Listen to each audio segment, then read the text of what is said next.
Babi kau cuma anjing. Ya. Jangan diturunkan. Sudah lah. Buka kameranya bang. Buka kamera. Kau sudah lah bahas Kristen anjing. Kau sudah lah bahas Kristen. Sesuatu yang tidak mau dibahas itu adalah sesuatu yang jahat, yang buruk. Alah, tai kau cari makan. Kirim nomor rekeningmu. Berapa Jadi nomor rekeningmu?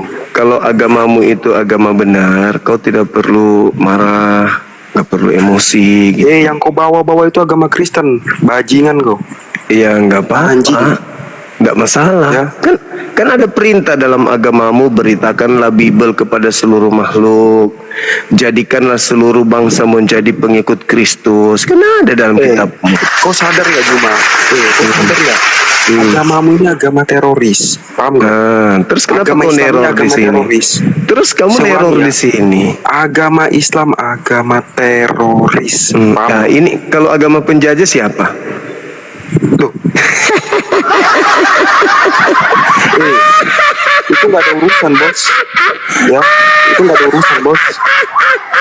Anjing loh. Bangsat. Ya. Anjing loh. Ada parah. Kena semes langsung jantung pindah ke kanan. Ada parah. Ini ya. Parah. Kalian lihat ini. Ini contoh agamanya Juma ini. Nih yang di bawah. Parah. Ini contoh agamanya Juma ini di bawah. Ini moderator kenapa ya, ini. ada gila-gilanya malam ini? Yang ini lagi ya Allah. Moderator apa ini? Agama Islam teroris. Ini moderator mau dicabut semua ini. Moderatornya ada gila-gilanya. Si Zoker nanti saya cabut nanti anunya. Moderator jangan aneh. Ini buat izinkan saya untuk mewariskan orang dulu. Jangan kau lekkan yang lain. Ini buat saudara-saudara saya Kristen ya. Kalian ini jangan terpengaruh oleh omongannya Juma ya. Iya. Adalah iblis dia. Iblis yang sudah dijanjikan. Juma ini penghasut. Ya. Juma ini penghasut iblis dia. Yang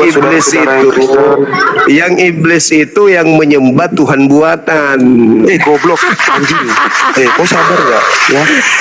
Kau nyembah di Mekah itu apa? Kau cium batu itu. Tuhan dibuat. Kau ngapain Juma? Kau nyembah batu di Arab di Mekah. Orang Yahudi, orang Israel harus tahu bahwa Yesus yang kau salib itu telah dibuat menjadi Tuhan. Itu kan katamu. Orang disalib jadi Tuhan. Itu kan katamu. Itu kan katamu. Itu dalil. Itu katamu bodoh. Kisah para pewarta 2 nomor 36. Di situ diterangkan bahwa Kristus yang kau salib itu telah dibuat menjadi Tuhan. Itu kan katamu. Itu dalilnya. Itu dari mana, Bos? Itu ada Kisah Para Rasul 2. Kisah Para Rasul 2 nomor 36. Perjanjian lama katanya. Malu.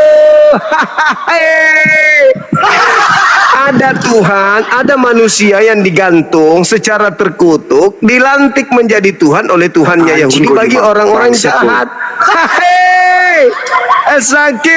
Sakitnya tuh di sini. Ini saya tanya juga ya. Ya sudah, oke. Ini saya tanya ke kamu. Goblok anjing. Ini saya tanya ke kamu ya. Ini saya tanya ke kamu. Apa kenapa? Lantas mengapa orang Islam bajingan itu ya selalu nyembah kotak hitam di Arab ya?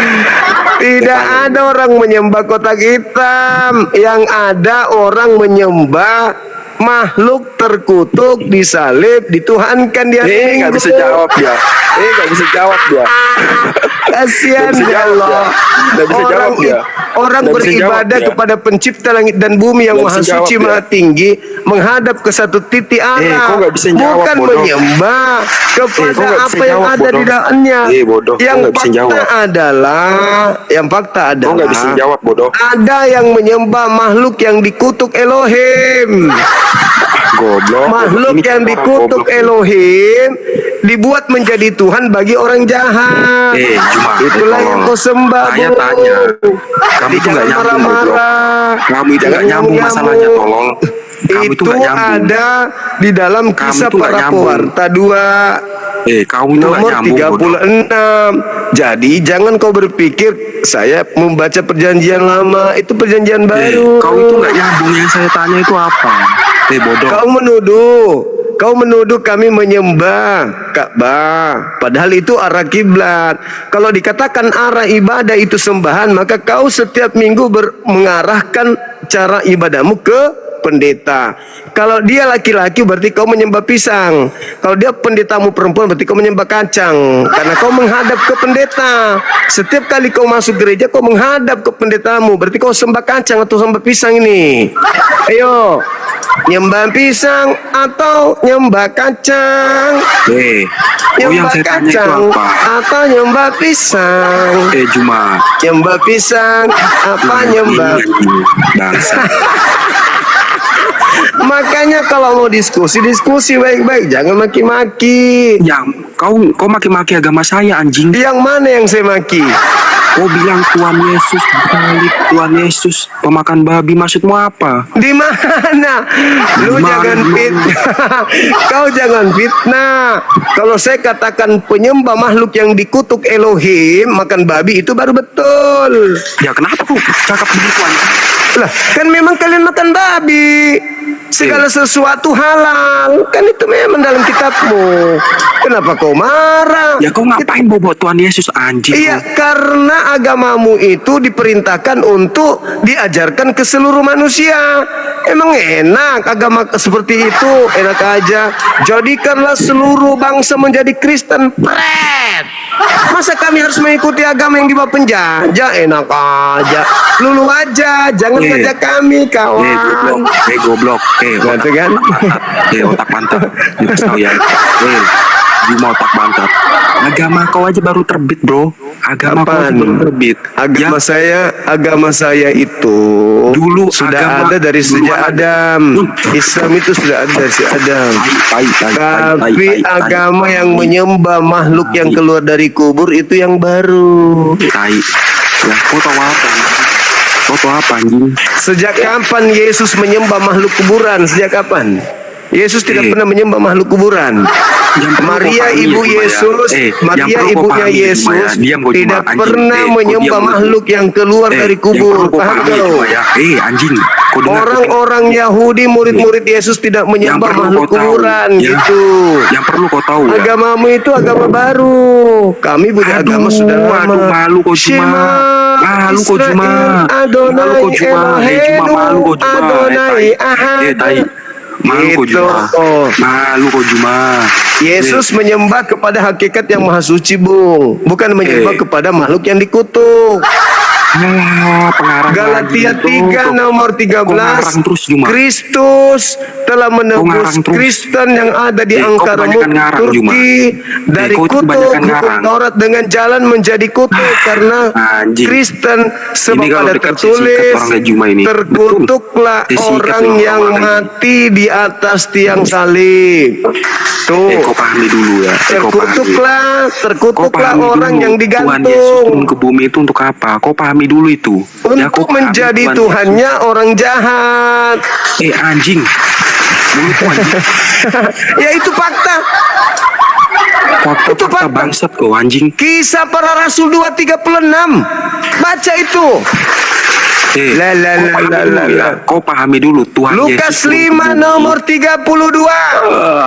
Yesus datang untuk orang jahat. Kau baca, jangan sepotong-sepotong, anjing. Kau baca, coba kau baca.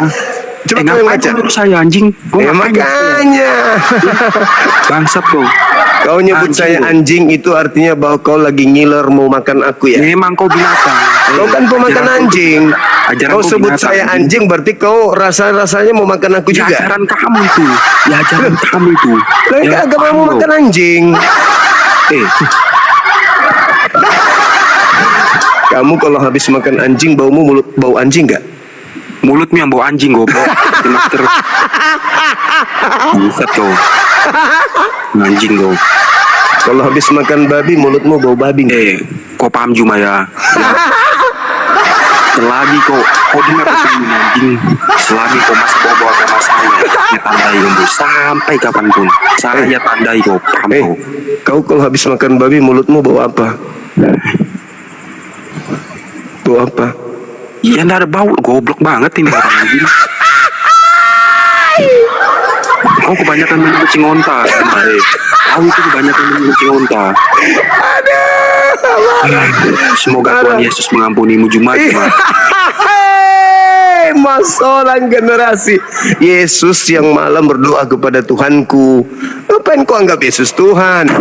Yesus itu dilantik. Yesus itu dilantik menjadi Tuhan hanya untuk orang-orang kafir. Kisah para Rasul, Kisah para Rasul 2 nomor 36. Seluruh Israel harus tahu bahwa Tuhan Elohim telah membuat Yesus yang kau salibkan itu menjadi Tuhan. Yeay! Udah, kau ngarang sudah. Ya, udah kau ngarang. Kau ngarang itu sudah. Pantasan aja kau makan babi, ternyata kau kelompok orang jahat yang diberikan Tuhan yang diberikan. Tuhan Yesus, anjing ini orang. Aduh. Ini buat saudara-saudara ya, buat. Aduh, parah. Kristen. Parah. Percaya omongannya Juma ini. Tidak perlu kau percaya.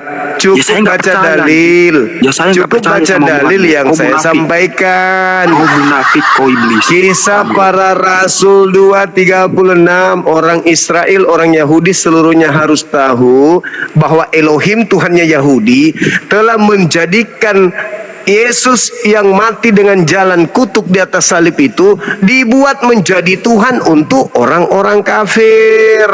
Kau dari mana tahu? Saya tanya, kau dari mana tahu? Ada tulisannya di sini di kitabmu, ada di sini tertulis. Mana? Kau kasih tunjuk, jangan cuma ngarang aja kau. Ada di sini, kutunjukkan sama kamu ya. Habis itu kau nanti jadi muridku ya. Tapinya ya. Betul? Kau daftar jadi muridku boleh? Aku kasih sampai mati pun tidak sudi aku jadi muridmu. Loh, kamu masuk neraka dong. Kalau kau ketolak aku jadi guru, justru kau cuma yang dibakar di neraka. Kau tidak percaya. Gak bisa karena kau menuhankan. Kau tidak percaya dan tidak mengimani Tuhan Yesus. Kau menuhankan makhluk yang dilantik. Maka kau di neraka. Begitu saudaraku. Kau menuhankan manusia yang mati dikutuk oleh Tuhan. Nih, aku tunjukkan samamu ya. Nanti kalau kau sudah baca nih, ya, adek ya, nanti kau ini ya, dek, nanti kau jadi. Tunggu. Ini dek, ini. Kisah para Rasul 2 nomor 36. Ini kita baca 36. Jadi seluruh kaum Israel harus tahu dengan pasti bahwa Allah telah membuat Yesus yang kamu salibkan itu menjadi Tuhan dan Kristus.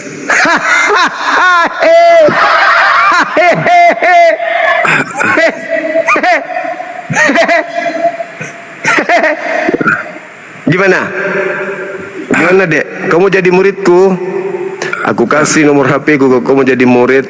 Aku ajari kau Bible dengan benar, tidak seperti di gereja, di doktrin, di dogma. Sama aku kau belajar dalil. Oke. Nah, gitu dong. Gimana? Ya. Asyhadu. Oke, saya akui lah. Asyhadu. Masa kau menyembah Tuhan yang dilantik? Pertama kamu ganteng, kamu masih muda, ya toh, lumayan pintar. Masa mau dibodoh-bodohi nyembah Tuhan yang dilantik? Sementara Tuhan yang dilantik itu diberikan untuk disembah bagi yang menyalib Yesus. Masa kamu tega? Hidup lu habis di bumi percuma menyembah makhluk yang dilantik jadi Tuhan. Bersyukur ada Bang Suma yang meluruskan. Kalian kan cuma di doktrin, di dogma, di gereja. Pendeta hanya kasih ayat-ayat kasih persembahan obat kuping. Tapi kalian tidak dikasih waktu untuk bertanya tentang iman kalian. Gitu. Ya, sekarang saya ya oke Juma oke. Itu santai. mau jadi murid? menurut di agamamu, Tuhan Yesus itu siapa? Tuhan Yesus itu kalau kita lihat dalam Al-Quran surah Al-A'raf ayat 27 ayat 30, pencipta langit dan bumi, sama seperti tadi di kisah para rasul itu. Pencipta langit dan bumi menjadikan iblis sebagai Tuhan bagi orang-orang kafir, disebabkan karena mereka tidak beriman. Buktinya, apakah orang yang menyalib Yesus itu adalah orang yang beriman? Tidak kan? Nah itu dia. Makanya Tuhan Yahudi membuat Yesus yang mereka salib itu menjadi Tuhan mereka. Silakan aja kau tuhankan itu sampai mau mati. Berartinya ketika mereka menyembah makhluk yang mereka salib, berarti mereka tidak menyembah Tuhan yang betul. Karena Tuhan yang betul adalah Yod-Heh-Vav yang disembah oleh Bani Israel. Itulah yang Al-Quran katakan.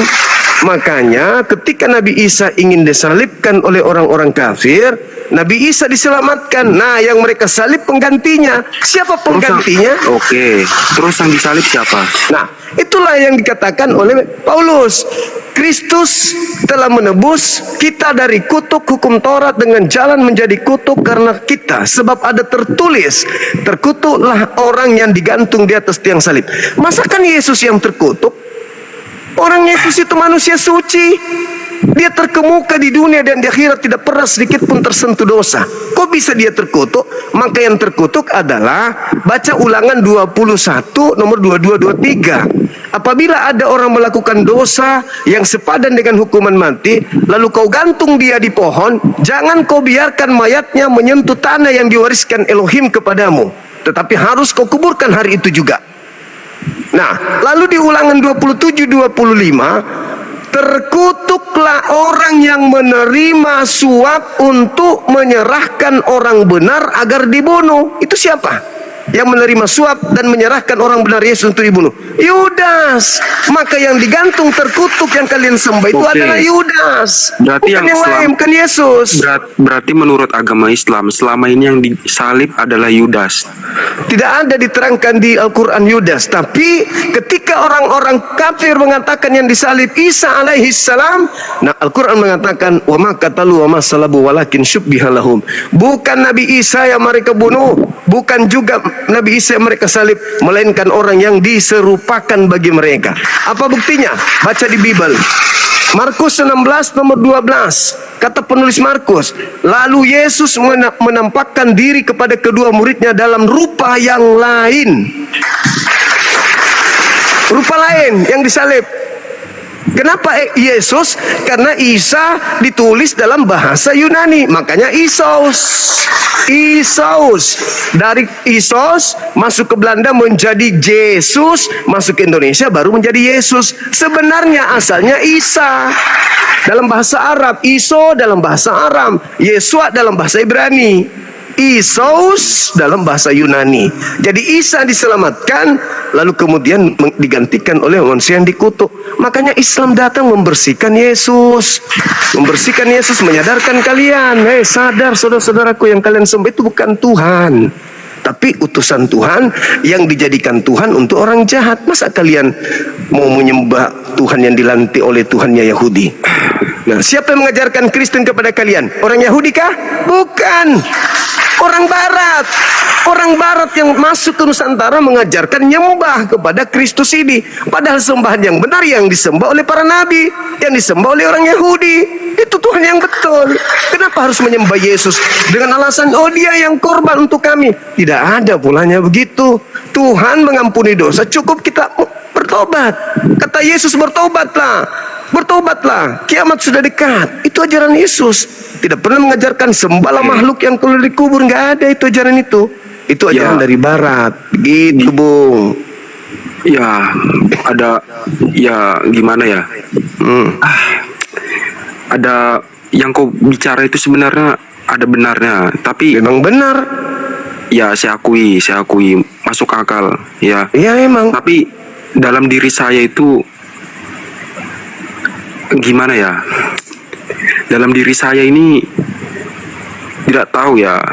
Saya ini percaya dan mengimani Tuhan Yesus. Jadi ketika pendeta saya itu memberikan ya rohani, jadi hati saya itu sepertinya percaya bahwasanya mengimani saya. Tapi yang kamu katakan tadi ya masuk akal juga. Ya. Yesus dengar dulu. Yesus sudah berpesan kepada orang Yahudi, Bung, di Bible. Di dalam Matius 24 nomor 4 nomor 5. Apa kata Yesus kepada murid-muridnya orang Yahudi? Waspadalah kepada penyesat. Dalam bahasa Yunaninya penyesat itu planos. Planos itu artinya iblis. Waspadalah kepada penyesat yang datang kepadamu memakai namaku dan berkata, akulah Kristus. Mereka akan menyesatkan banyak orang. Bagaimana iblis mau menyesatkan kalau ajarannya tidak bagus? Harus bagus ajarannya. Tapi sayangnya, sebagus-bagusnya ajaran itu, kasih, pemaaf, penyayang, yang disembah adalah makhluk yang dilantik menjadi Tuhan bagi orang jahat. Sayangnya itu di situ. Sayangnya itu di situ. Ini saya mau tanya ya. Silakan. Ini saya mau tanya serius ini. Kalau menurut agama Islam ya, Tuhan Yesus itu adalah sosok dari Yudas yang disalib, iya kan? Yang seperti dibilang tadi. Iya. Bukan Nabi Isa, betul? Kan, betul.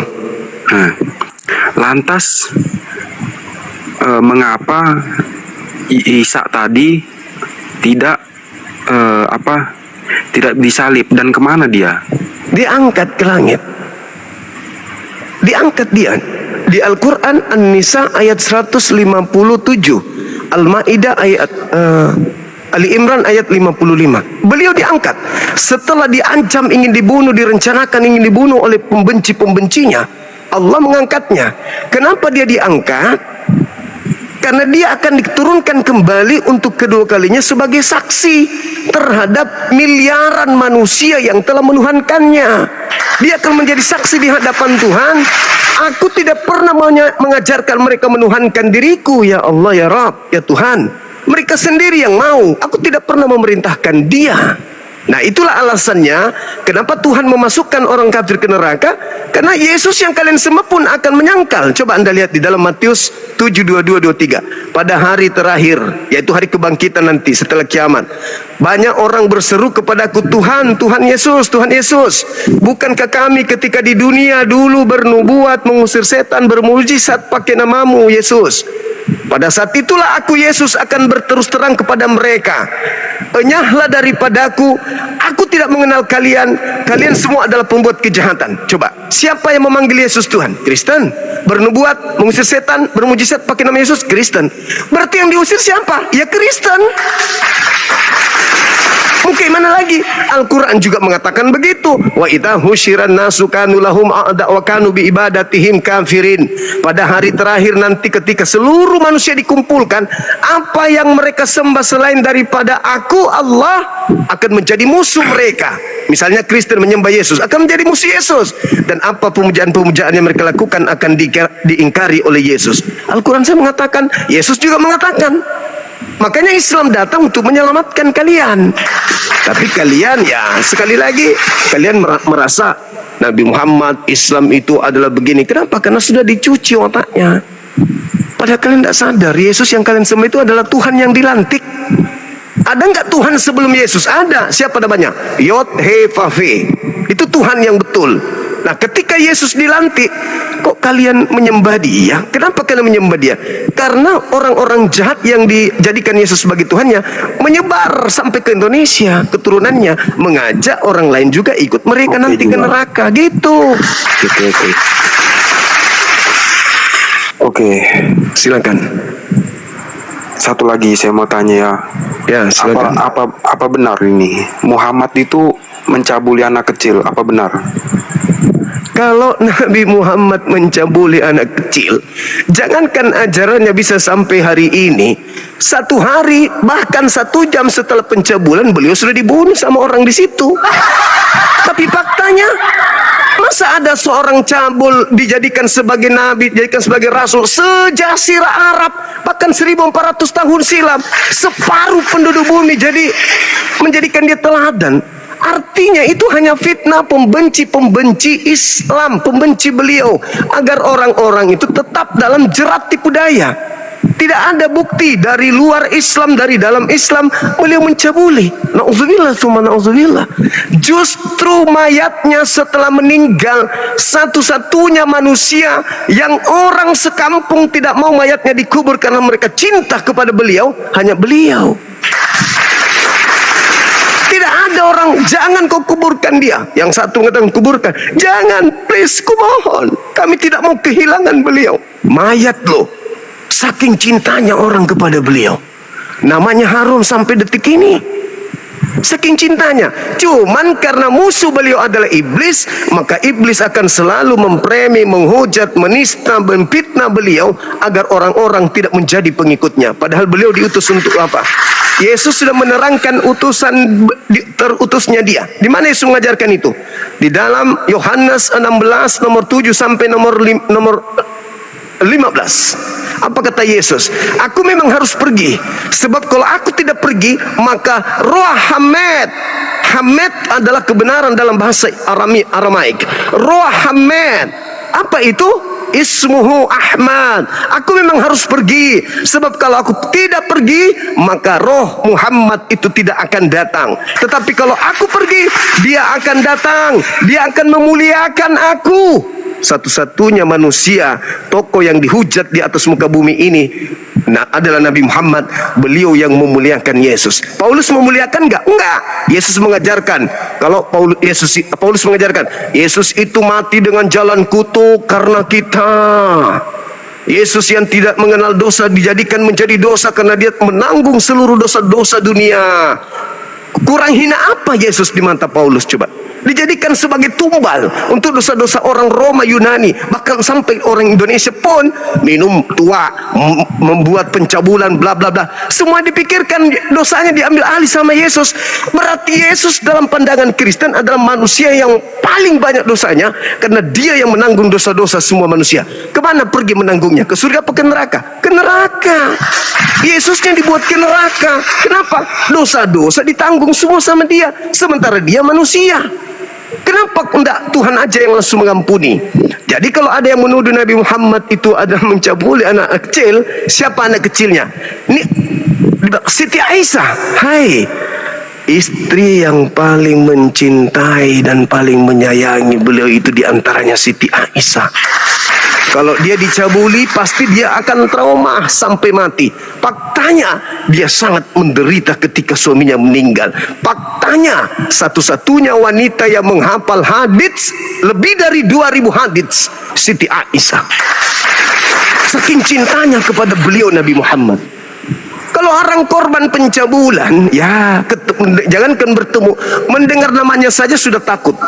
Ini enggak serumah, dia meninggal dalam pangkuannya. Jadi tidak ada itu fitnah, itu orientalis barat yang menyebarkan isu-isu seperti itu. Enggak ada itu Nabi Muhammad mencabuli. Masya Allah.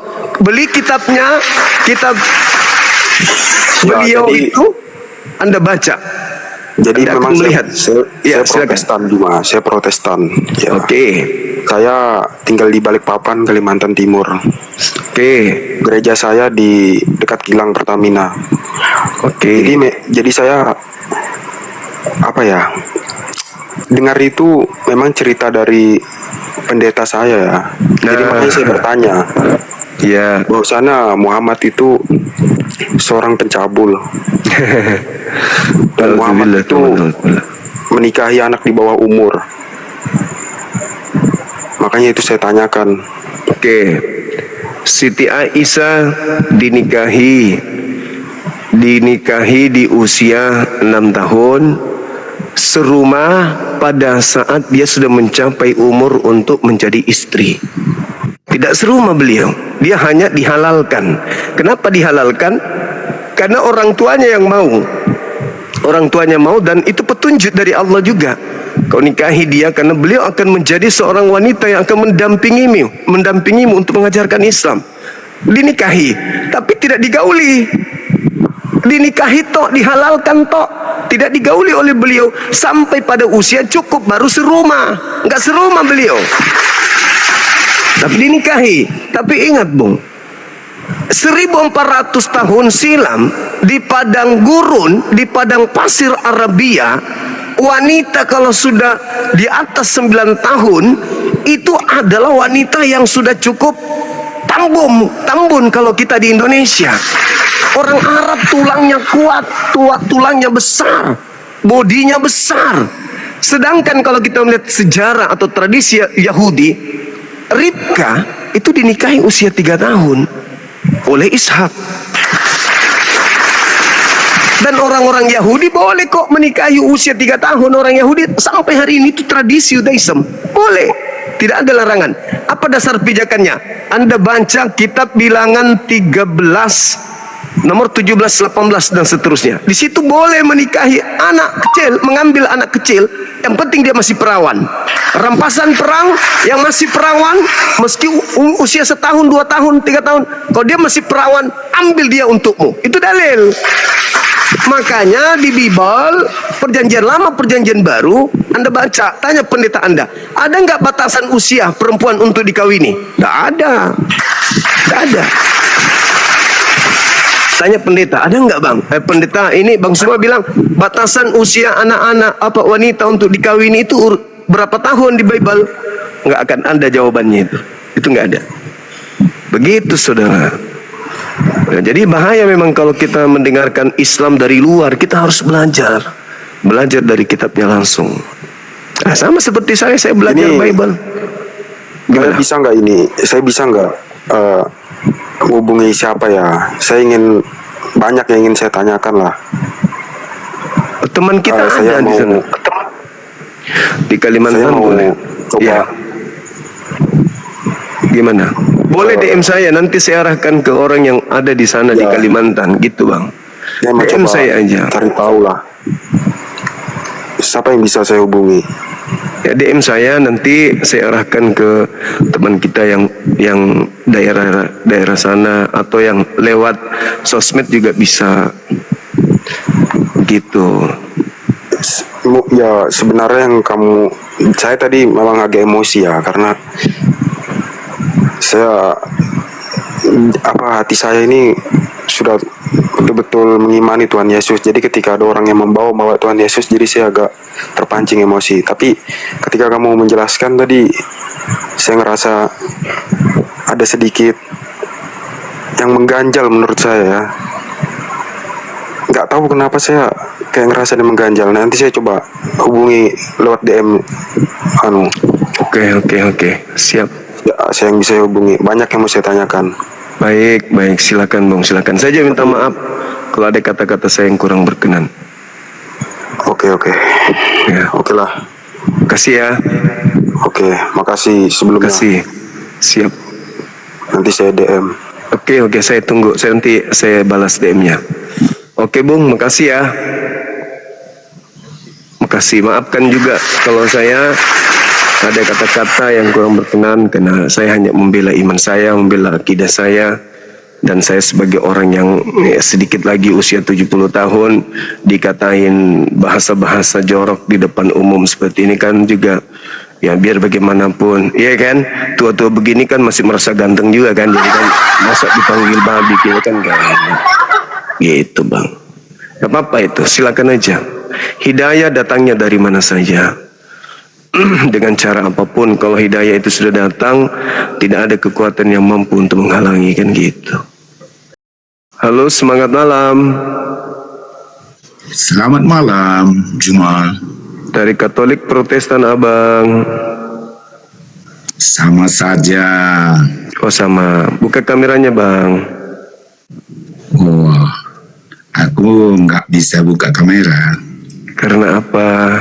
Bisul. Bukan, karena bagiku nggak perlu adu muka, adu argumen yang penting. Oh gitu ya? Iya. Oke lah kalau begitu. Silakan abang. Aku dulu? Iya. Ini membahas tema atau bisa buat tema baru? Ini temanya bang, lagi hangat-hangatnya ini. YHWH membuat Tuhan baru. Iya. Itu bukan keliru, itu keliru lah. Enggak, abang kan ada dalilnya kan. Apa mana dalilnya? Di Kisah Para Pewarta 2 nomor 36. Kisah Kira para KPR. ya 2 Ya, 36. ayat 36. Ya, saya bacakan ya. Boleh. Demikian pula Salah bang. 236 ya, 236. Jadi seluruh kaum Israel harus tahu dengan pasti bahwa Allah telah membuat Yesus yang kamu salibkan itu menjadi Tuhan dan Kristus. Nah tuh. Ada kan? Apa masalah dengan itu? Tuhannya Yahudi membuat Tuhannya Kristen. Itu artinya, tahu kau? Itu artinya bahwasanya Yesus itulah benar-benar Tuhan. Itu Yang dilantik. Iya, artinya Yesus adalah betul juga. Berarti Jadi apa masalah dengan? Masalahnya kan sudah ada Tuhan. Berarti Yesus adalah Tuhan baru. Karena dia berkata aku dan Bapa adalah satu. Pada saat Yesus mengajar, Yesus semua cakupan ajarannya itu sebagai rasul, sebagai utusan. Mana kalau dia berkemari, ku tunjukkan ayatnya. Silakan Anda baca Yohanes 17:8. Kan begitu. Jangan kamu yang bertanya, kamu yang menjawab. Karena saya kalau tahu dalil. Tanya, saya yang jawab. Ya udah, silakan. Nah, ini Yohanes 14 ayat 7 dan 8. Silakan. Ketika sekiranya kamu mengenal aku, pasti kamu juga mengenal Bapakku. Sekarang ini kamu mengenal dia dan kamu telah melihat dia. Ya. Tapi Filipus kepadanya, Tuhan, tunjukkanlah Bapa itu kepada kami, itu sudah cukup bagi kami. Kata Yesus kepadanya, telah sekian lama aku bersama-sama kamu Filipus, termasuk kamu cuma. Namun engkau tidak mengenal aku. Barang siapa telah melihat aku, ia telah melihat Bapa. Bagaimana engkau berkata tunjukkan Bapa itu kepada kami? Oke, saya jawab. Jadi Yesus mengatakan dalam Yohanes 12 di data nomor 44. Apa kata Yesus? Barang siapa yang percaya kepada aku, dia tidak percaya kepada aku, tetapi percaya kepada dia yang mengutus aku. Nomor 45-nya. Di situ dia mengatakan bahwasanya barang siapa melihat aku, ia telah melihat dia yang mengutus aku. Artinya dia yang mengutus aku itu tidak akan pernah bisa kau lihat. Jadi cukup kau lihat aku aja. Kenapa? Karena ucapanku adalah ucapan dia. Pekerjaanku adalah pekerjaan dia. Itu maksudnya. Jadi kamu itu sudah lama sama aku, kok masih mau ditunjukkan Bapak? Bapak itu tidak bisa dilihat. Mana ayatnya dia berkata seperti itu? Yohanes 5 nomor 37. Gitu, ayat yang dibacakan tadi, mana ayatnya seperti yang narasinya? Yohanes 5 nomor 37. Tadi kan ku bacakan sama kau Yohanes 14 ayat 7 8. Yohanes 5 nomor 37. Bapak yang mengutus aku tidak pernah kau lihat. Tapi mari ku tunjukkan dia membantah semua. Tidak pernah Yohanes kau lihat. Lu dengar dulu. Tahu itu. Dengar dulu. Yohanes 16 ayat 25. Perhatikan ya. Dengar dulu. Jangan cuma Anda mau didengar. Dengar dulu. Yohanes 5:37. Kan ada dia mengatakan, Bapak. Betul. Sekarang pertanyaannya, aku bantah dengan ayat ini. Bapak tidak pernah kau lihat. Tidak pernah kau dengar. Jadi yang dilihat ini siapa yang sedang ngomong? Bapak atau bukan? Karena dia berkata siapa melihat aku kan melihat ajarannya yang dimaksud. Enggak ada di situ dia bilang ajarannya. Yohanes 12 siapa melihat aku melihat Bapa. Berarti bohong pengakuannya kalau begitu. Yohanes 5:37 berarti Yesus bohong bahwa tidak ada yang melihat Bapa. Karena satu-satunya, karena ada ayat berkata berbahagialah orang yang suci hatinya, mereka akan melihat Bapa. Dengar dulu, Yesus mengatakan, kau tidak pernah melihat Bapa. Berarti Yesus ini siapa? Ya bukan Bapa. Berarti dia jelaskan dengan nyata. Macam mana kau itu? Bapak tidak pernah engkau lihat. Bapak tidak pernah kau lihat. Jelas dia katakan siapa melihat aku. Itu ajarannya tuyul. Karena Pilatus minta Bapak itu ditunjukkan. Makanya dia mengatakan, bagaimana kau berkata tunjukkan Bapak itu kepada aku? Tidak bisa Bapak itu ditunjukkan karena Bapak bukan makhluk. Ketahuan kau baca juga. Makanya ini dia jawab penjelasannya. Yohanes 16 ayat 25. Semuanya ini kukatakan kepadamu dengan kiasan. Akan tiba saatnya aku tidak lagi berkata-kata kepadamu dengan kiasan, tetapi terus terang memberitakan Bapa kepadamu. Ya. Jelas kan? Sekarang kamu lihat dalilnya. Kesaksian dia apa? Yohanes 5 nomor 36 itu kesaksiannya. Ada kesaksianku. Dibantah dengan ayat Tunggu ini. dulu. Masa kesaksian Yesus kau bantah dengan dalilnya sendiri? Yesus yang bersaksi. Segala pekerjaan. Tapi dia kan berkata semua yang kukatakan tentang Bapa itu kiasan. Lah, dia sudah mengatakan kesaksiannya. Aku akan mengatakan berterus terang. Kesaksiannya itu hiasan tadi. Anda sendiri yang mengatakan itu hiasan. Kesaksian dia tentang dirinya.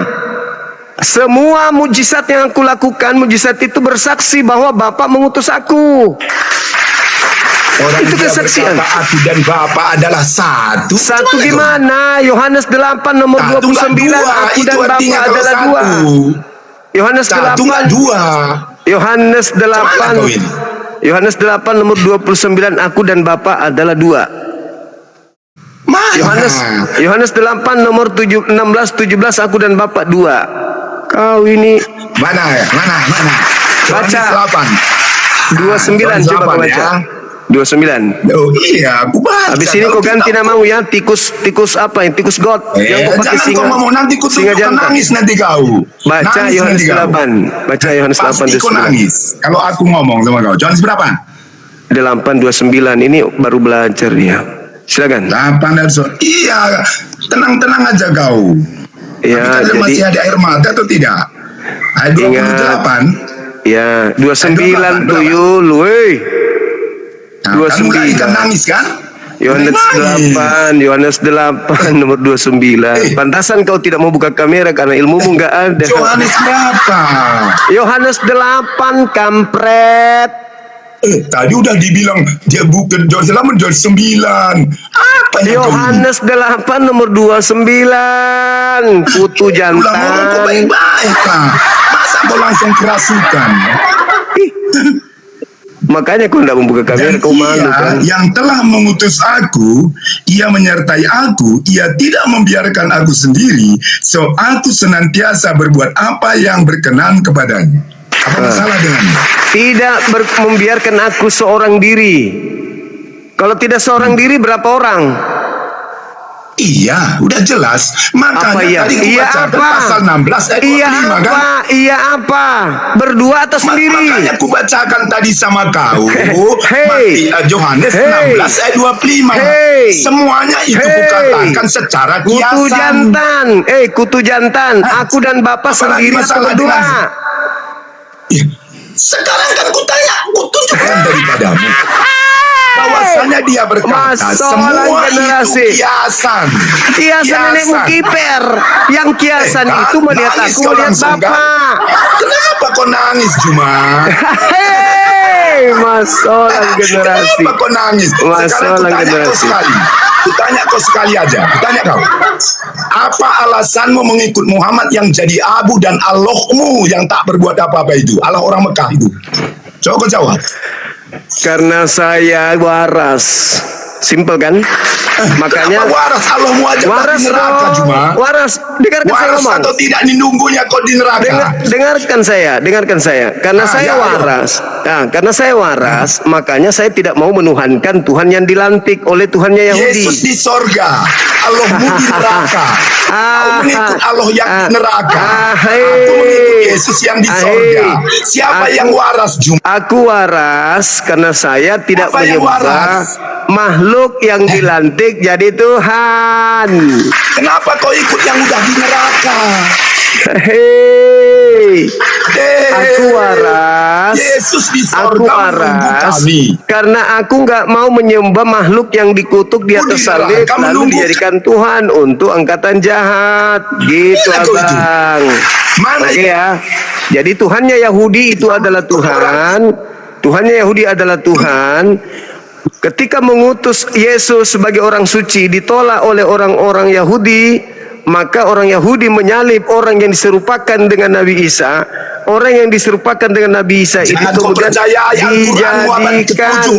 dijadikan sebagai Tuhan bagi orang-orang jahat. Kau kalau tidak percaya Al-Quran, Bung, kalau tidak percaya Quran, setidaknya kau baca Bible. Kisah Para Rasul 2 nomor 36. Nah, di situ ada yang dijadikan Tuhan. Oke? Dalam Elohim, Elohim, bahwa Yesus itu berinkarnasi. Elohim menjadikan Yesus yang kau salib itu menjadi Tuhan. Apa masalah denganmu? Yang penting dijaminnya keselamatan. Keselamatan untuk orang jahat. Dia ada di surga dan dijaminnya keselamatan. Sudah kau akui dulu. Apa alasanmu mengikuti Allah yang udah di neraka itu? Kamu akui dulu bahwa orang yang digantung terkutuk itu oleh Tuhannya Yahudi dijadikan Tuhan untuk orang-orang jahat. Akui dulu, betul atau betul? Siapa bilang orang jahat yang menjadikannya? Yang menyalib Yesus orang jahat atau orang benar? Dengar, yang menyalib Yesus orang jahat atau orang benar? Itu saya nggak mau mengakuinya. Kalau jahat ya jahat dong. Oh, yang menyalib Yesus orang jahat atau orang benar?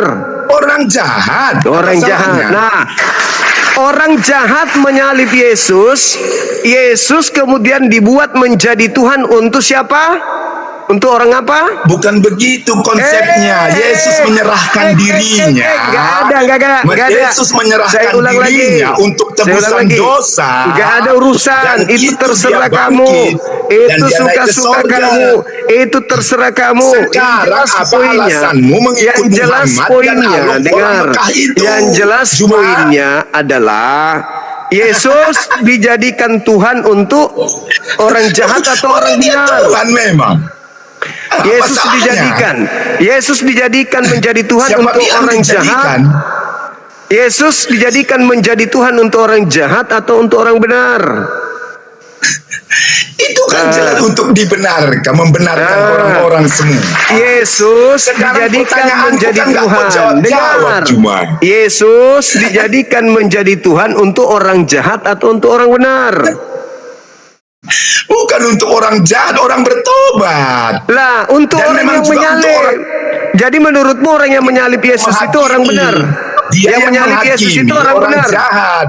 Yang menyalib Yesus itu orang benar atau orang benar, orang salah, orang jahat? Dia menyerahkan dirinya mulai ngaco untuk tebusan bagi banyak orang. Mulai ngaco. Sekarang apa alasanmu mengikut Allah yang sudah di neraka itu cuma? Apa alasan Yesus dijadikan menjadi Tuhan untuk orang jahat. Barang siapa yang menyembah Yesus, berarti dialah orang jahat itu. Hanya orang jahat, hanya orang jahat itu. Hanya orang jahatlah yang kemudian menjadikan Yesus sebagai Tuhan. Berdasarkan dalil itu. Orang jahat yang nggak menjadikan dia Tuhan. Nah, kamu salah. Di dalil Kisah Para Rasul 2:36, Elohim, kembali kita kepada ketuhanan. Ayo. Elohim menjadikan kemudian Yesus yang disalib oleh orang-orang jahat sebagai Tuhan bagi orang-orang jahat. Itu dalil. Sekarang perlu kutanya kau. Jadi barang siapa yang menyembah Yesus, berarti ini yang dia perlu, orang jahat. Karena Tuhan yang sebenarnya adalah yang disembah oleh para nabi, bukan yang dilantik. Aku dan Bapa adalah satu. Mau apa lagi kau? Itu nabi, itu Nabi Yesus. Tetapi yang disalib ini, dijadikan menjadi Tuhan. Untuk siapa? Untuk orang-orang jahat. Siapa yang menyembah Yesus berarti kelompok orang jahat. Siapa penyembah Yesus berarti pengikut orang jahat. Kan begitu. Ya kan? Sekarang yang perlu kutanya kau, apa alasanmu mengikuti orang Mekah yang sudah sedangkan ketika orang-orang benar diutus oleh Tuhan, tidak ada yang menyembah Yesus. Hanya orang jahat yang menyembah Yesus. Orang Yahudi sampai hari ini masih menyembah kepada pencipta langit dan bumi. Hanya orang jahat yang menyembah Yesus. Itu fakta. Yesus saja orang Yahudi. Tidak ada murid Yesus. Tidak ada orang Yesus yang menyalib Yesus. Nggak ada. Murid Yesus yang menyalib itu kenapa pula murid? Nah, makanya Yesus hanya Tuhan bagi orang jahat. Yesusnya hanya Tuhan bagi orang jahat. Itu dalil. Siapa bilang? Lah itu dalilnya. Siapa bilang? Yesus yang kau salibkan. Kau di situ siapa? Mana dalilnya yang kau bilang itu? Kisah Para Rasul 2:36. Semua orang Israel harus tahu bahwa Yesus yang kalian sekalian di situ siapa? Iya, itu menunjukkan Yesus itu asli Tuhan. Iya, itu artinya. Sekarang Tuhan tadi asli. kutanya, kau Kalau kalau dia Tuhan asli, kenapa dia dibuat? Dibuat. Itu artinya. Dibuat. Karena Allah itu kan berkuasa. Dia dibuat. Yesus yang kau salibkan itu telah itu dibuat. Artinya udah sah. Iya, betul. Yesus sah sebagai Tuhan orang jahat. Apa masalahmu kalau Yesus, dia menjamin keselamatan? Masalahnya Yesus adalah Tuhan yang dilantik. Tuhan yang dilantik untuk orang-orang jahat. Dia menjamin keselamatan. Orang-orang jahat ini dijadikan Tuhan oleh mereka sembahan bernama Yesus. Di mana yang mereka sembah itu adalah orang yang mati dikutuk. Yang terkutuk itu kan Allahmu. Karena udah di neraka. Gimana kau itu? Itu fakta, itu real. Itu fakta, itu real. Tuhannya Yahudi membuat orang yang mati dikutuk itu menjadi Tuhan bagi orang jahat. Itu fakta. Yang terkutuk itu di fakta, itu fakta. Yang terkutuk itu fakta. Jangan kau sakit hati. Jangan kau sakit hati. Itu fakta. Jadi ketika Anda mengatakan diri Anda penyembah Yesus, berarti Anda itu adalah angkatan jahat. Karena Yesus Tuhan hanya bagi orang jahat. Yesus itu Tuhan bagi orang jahat. Sedangkan orang yang benar itu Tuhannya adalah Elohim Yod-He Vav-He. Asik. Apa menyembah Allah orang Mekah? Asik. Kau kenapa menyembah? Asik. Tuhan yang disembah oleh para nabi itu adalah Tuhan alam semesta. Kalau dia Tuhan alam semesta berarti termasuk Mekah, termasuk Tuhan bagi Indonesia, termasuk Tuhan bagi negeri Malaysia, Tuhan negeri manapun. Kenapa? Karena Tuhan itu adalah Tuhan pencipta alam semesta. Begitu abang. Sedangkan Anda Tuhannya adalah Tuhan bagi orang jahat. Gitu. Tuhan Anda adalah Tuhan bagi orang jahat. Tuhan Anda Tuhan yang dilantik oleh Tuhan. Jadi Tuhan yang benar. Tuhan yang benar. Tuhan yang benar membuat iblis menjadi Tuhannya orang-orang jahat. Begitu. Tuhan yang benar menjadikan manusia yang mati dikutuk itu sebagai Tuhan orang jahat. Wah. Yesus berkata, wah. Oh mama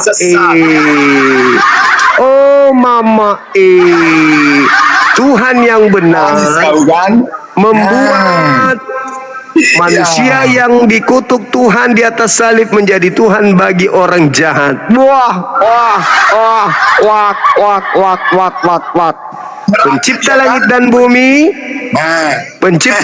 bumi, melantik orang yang mati dikutuk menjadi sembahan bagi orang jahat. Apalagi kau? Udahlah, Tinggalkan. kamu tinggal akui saja kau menyembah Tuhan yang dilantik sudah. Jangan kau keraskan hatimu. Udah ketahuan kau menyembah Tuhan yang dilantik oleh Tuhan yang betul. Tuhan yang sesungguhnya melantik manusia yang digantung dengan jalan kutuk menjadi sesembahan buat orang-orang kafir. Jadi Tuhan yang sebenarnya melantik atau membuat manusia yang digantung terkutuk menjadi Tuhan bagi orang jahat.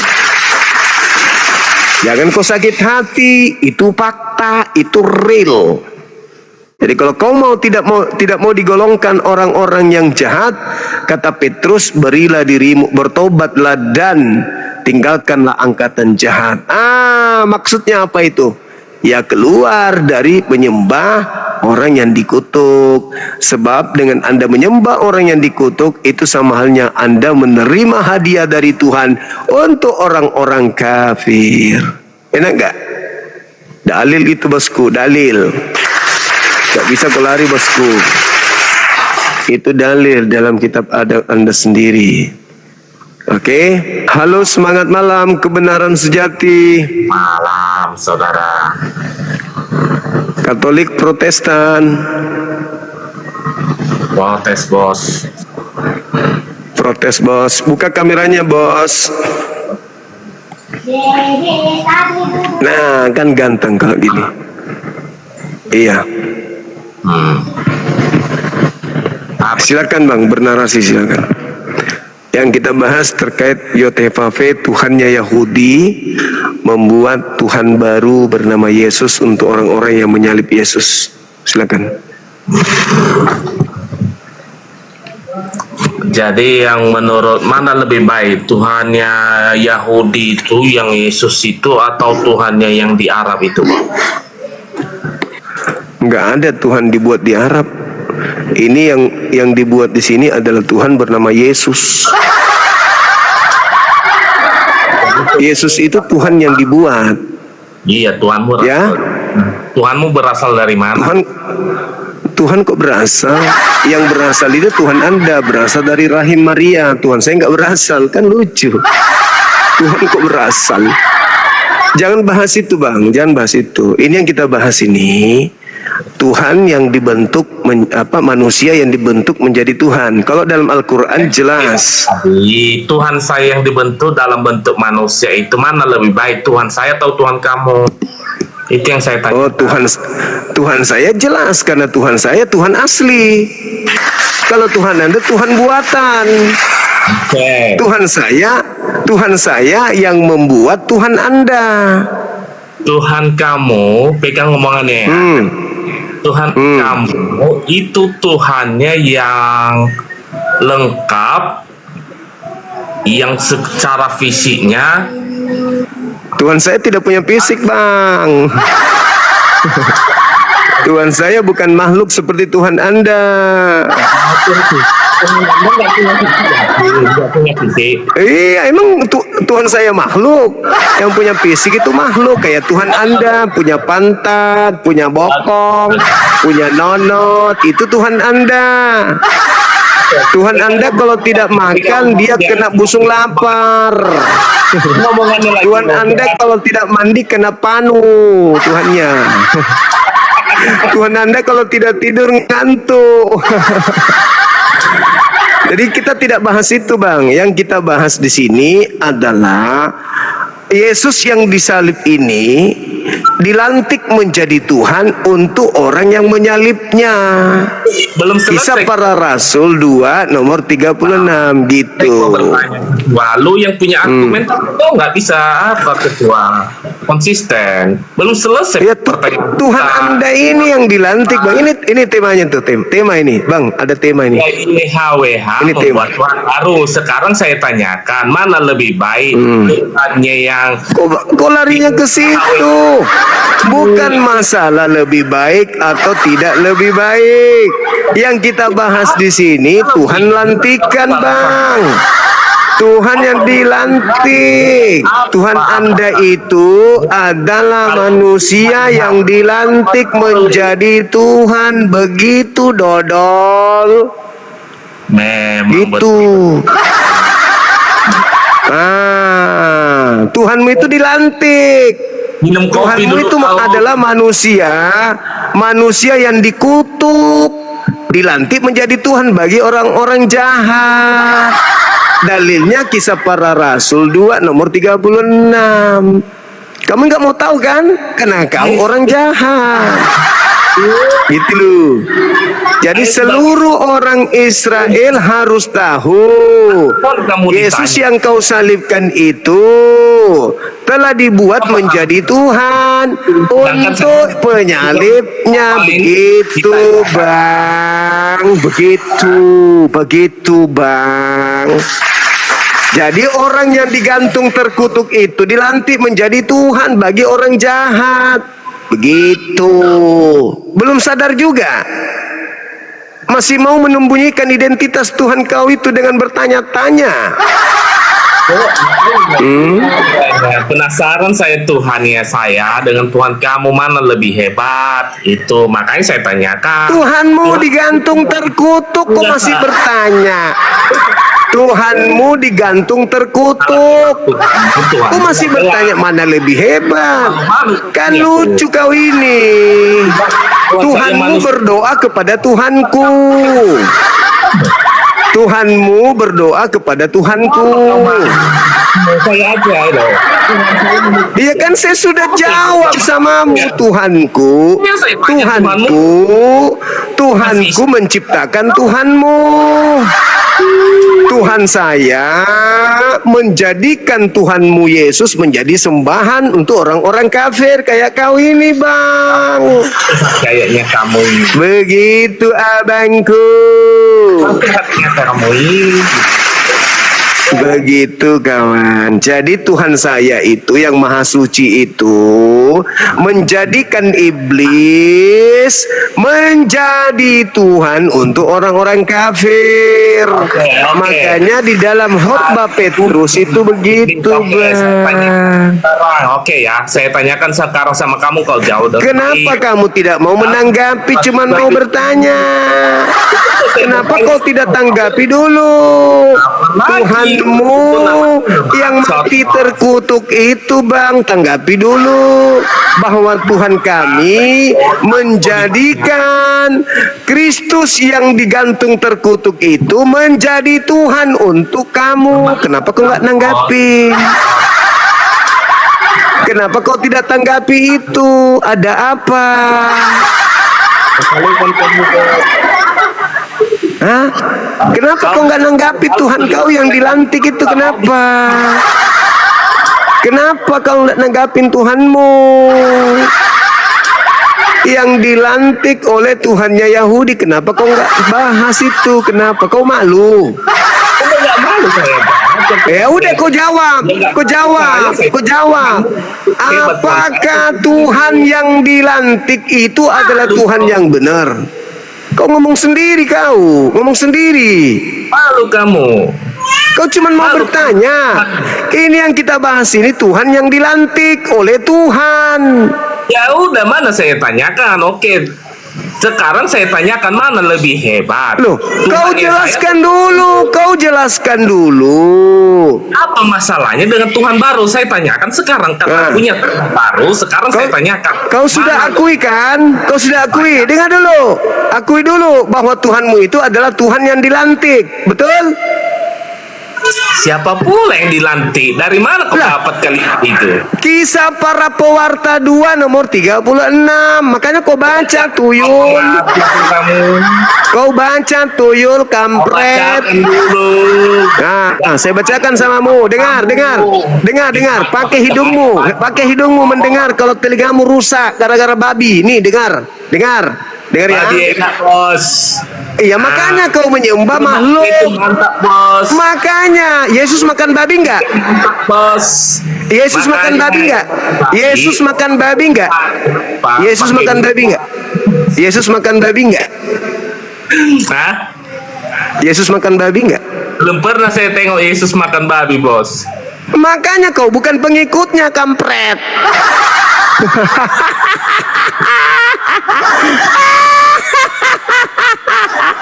Kau itu bukan pengikut Yesus.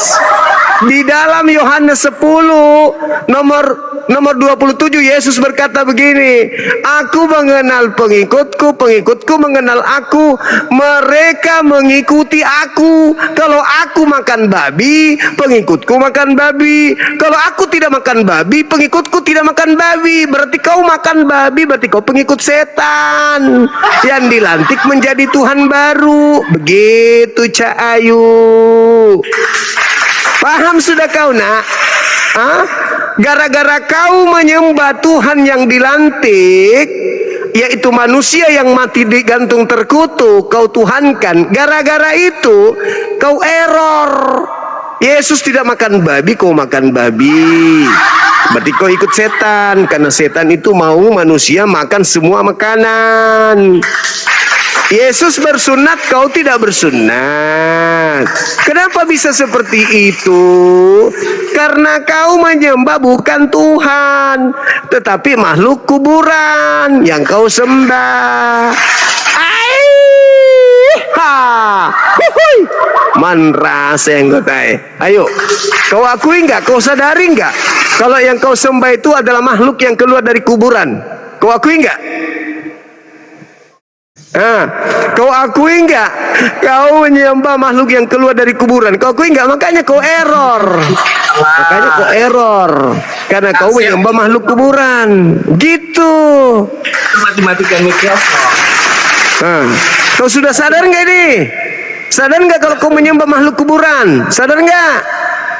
Makanya itu yang Kristen itu lebih sehat pikirannya daripada yang pengikutmu.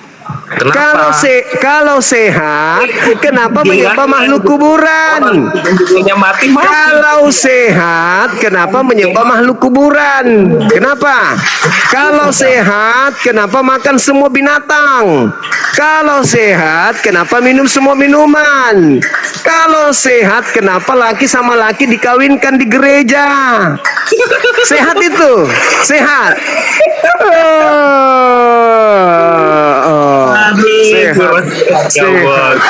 Sehat. Kau sudah sadar ya? Kau sehat ya? Kau sehat, kau bilang ya? Kenapa kau menyembah makhluk yang dilantik? Kenapa kamu menyembah makhluk yang dilantik oleh Tuhannya Yahudi? Kenapa? Kenapa?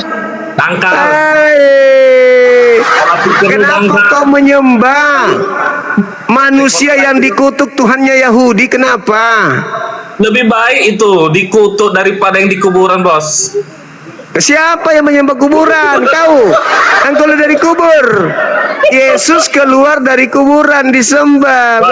Nggak malu. Tidak malu. Tidak malu. Keluar dari kubur disembah. Keluar dari kuburan Tuhan. Orang Indonesia kalau orang mati keluar dari kubur itu setan. Kalau kau keluar dari kubur Tuhan. Memalukan bos, nggak ada ilmu. Keluar dari kubur itu setan, bukan Tuhan, tuyul. Bos, keluar dari kubur itu setan, hantu, bukan Tuhan. Tuhan pencipta langit dan bumi itu tidak pernah keluar dari kubur. Pencipta langit dan bumi itu tidak bernonot. Tuhan kok bernonot. Pencipta langit dan bumi itu tidak beranus. Tuhan kok beranus. Kok Tuhan beranus? Kok Tuhan beranus? Berfisik, Tuhan berfisik. Emang anaknya Maria. Tuhan berfisik. Tuhan berfisik. Yang berfisik itu, yang menggelantung di salib itu berfisik. Itu yang berfisik, yang digantung di salib. Ada tangannya dipaku, itu berfisik. Paham ya? Udah ya. Jadi kesimpulannya bagi kau itu penyembah makhluk yang dikutuk Tuhannya Yahudi di atas pohon. Dah titik, dah selesai. Itu dari tamu. Saya mengajak kau diskusi supaya kau waras, tapi ternyata kau lebih milih gila permanen. Ya sudah, bye bye.